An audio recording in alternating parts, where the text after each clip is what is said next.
বাসে, দোতলা বাসে থেকে তারপরে ট্রেনে যাবো। প্রবাসী জীবনে তো ব্যস্ত সকালে থাকা লাগে, প্রচুর ব্যস্ত থাকা লাগে। প্রবাসী টাইমের এত ইম্পর্টেন্ট মূল্য যে আমরা একটা মিনিট অনেক মূল্যবান মনে হয়।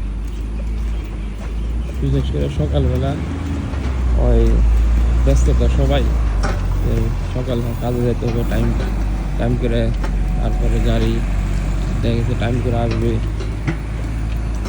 এই কারণে প্রবাসে ব্যস্ততা, কিন্তু দেশে থাকলে এই সময় যে কত মূল্যবান এটা মনে হয় না।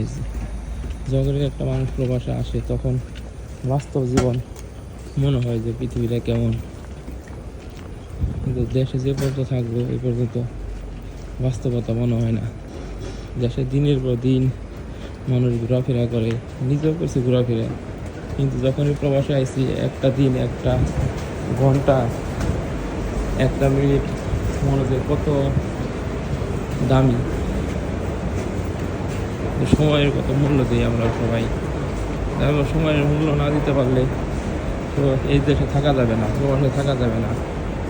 সময়ের কাজ সময় করতেই হবে, ভালো লাগলেও করতে হবে, খারাপ লাগলেও করতে হবে। প্রবাসে থাকলে যখন যেটা প্রয়োজন, যখন যে সময় যে কাজ, ওই কাজ করা লাগবে। এই কারণে প্রবাস আসলে যারা প্রবাসে থাকে হেরা বুঝে যে প্রবাস জিনিসটা কি, আর দেশে যারা থাকে হেরা অনুভব করতে পারে, কিন্তু বাস্তবতা তো অতটা বুঝতে পারে না, কিন্তু ধারণা করতে পারে। যারা আমরা প্রবাসে থেকে আমরা বুঝি যে সময়ের কত মূল্য, সময় কত ইম্পর্টেন্ট। কিন্তু যে পর্যন্ত প্রবাসে না আসছি ওই পর্যন্ত বুঝি নেই যে এই সময় এটা করা লাগবে, এই সময় এটা করা যাবে না। মানে সব কিছুরই ওই দরকার, যে প্রবাসে আসলে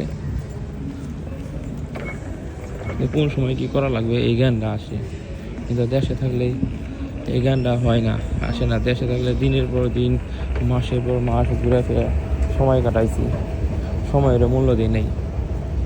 এখন এই ট্রেনে যাব, এই ট্রেনে আসছি, বাসে